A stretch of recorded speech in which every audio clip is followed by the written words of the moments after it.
Alright, what's up guys? Welcome back to the channel. Today we're having the second episode of a Thinking Person's Guide to USMLE Prep, the series where we try to unravel and really understand the USMLE in order for you to create the best strategy for your particular scenario. Now, in today's video, we'll be discussing the three fundamental core processes needed to ace the USMLE, which are understanding, recalling, and adapting. And I think that comprehending this is just as fundamental as understanding which game you're actually playing. Because again, as I said in the last video, many of the confusion and mistakes I see people making are not because they are ignorant, but rather because they fail to acknowledge what they're actually supposed to do. For example, if you just think that the way to ace this exam is just to learn more medicine, more things about medicine, you'll create a strategy that does precisely that. And so you'll end up taking notes and doing everything you know that helps you understand the topics. But then you realize that you forget a bunch of the stuff you're learning, and not only that, but you still answer questions incorrectly about the topics you've already reviewed. And why is that? Well, because your strategy is optimizing just the understanding part of the process. If your strategy is not designed specifically to target and optimize recalling and adaptation as well, you'll naturally fail in those departments, and thus things like forgetting everything you're learning a few months down the line, or continuing to have wrong questions on already learned topics will be your daily bread and butter. So yeah, the hope of this video is to make crystal clear the three goals you should try to maximize in your prep, and broadly delineate the strategies that help you to do so. And so, okay, let's just begin by breaking down what I mean by those three processes. Let's do it through an example that we introduced in the last episode: acute promyelocytic leukemia and disseminated intravascular coagulation. Understanding those topics is basically just learning them, being able to say, okay, this is a blood cancer that stems from the promyelocyte, which is a precursor cell in the myeloid lineage, and it is caused by the PML-RAR translocation, and DIC is a complication of that disease that happens when the coagulation system is overly activated, leading to the formation of clots and then bleeding once you run out of the coagulation factors.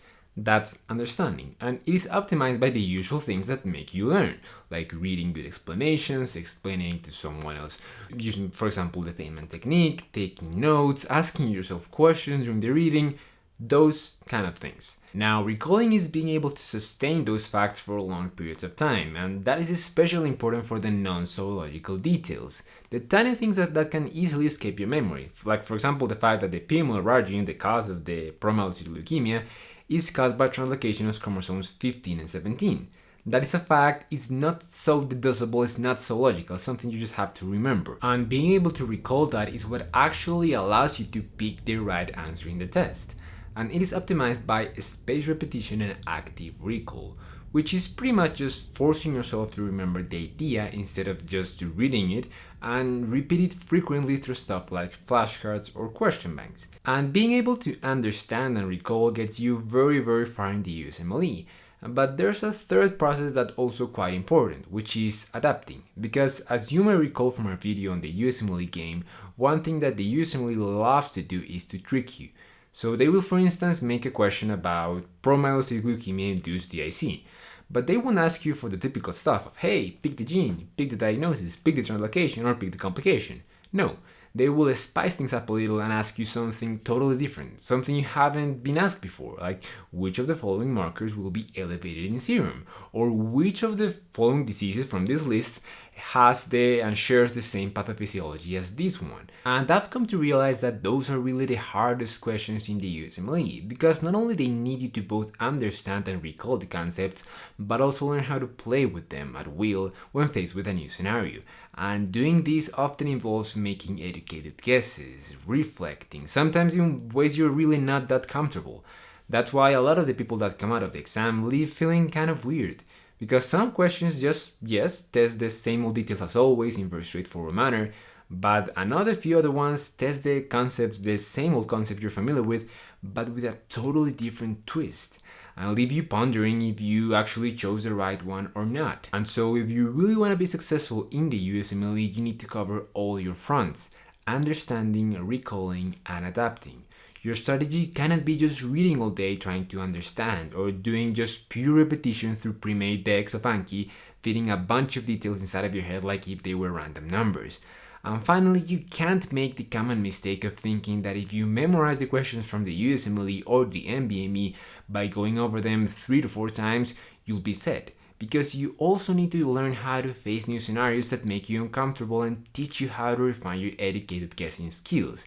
You need the 3 of them. And so I just want you to keep that in the back of your head moving forward when creating your schedule, when choosing resources, just something to think about, to try to ask yourself constantly if you're maximizing to the best of your abilities all 3 fronts. Because maybe you're really good on the understanding front, but you haven't really incorporated enough spaced repetition tools to keep the information fresh, and that's why you're forgetting everything. Or maybe you're relying way too much on recalling and memorizing stuff, but you haven't really teach yourself how to become good at facing new challenges. Because believe me, those new challenges will pop up in the test, and if all you know is how to answer the same old questions you've done for 3 times, you're in it for a bad time. Finally, to wrap this video up, I just want to make one thing clear, which is that the 3 processes I just described are fundamentally connected. Because, for example, if you make sure to understand a topic really thoroughly, some of its details will become deducible, and thus you'll be able to recall them better. And I have a whole video, and a whole series of video actually, explaining how to do that. Similarly, if you try to recall stuff you haven't really understood, memorizing it will be far harder than it needs to be. However, although connected, they are still fundamentally separate processes. And so don't fall in the trap of thinking that if you just manage to understand each topic very well, very thoroughly, or if you just manage to do 6 passes of, a pre-made deck on Anki and remember all of the details, you'll be set. Because you have to train the 3 of them specifically and always trying to find the right balance among them. But in any case, in next week's video, we'll be going over resources and tools to actually use during your prepping period and achieve all of these 3 fundamental core processes, which is a long-awaited video and it should be fun. But for now, thanks everyone for tuning in. And as always, I'll see you guys in the next video.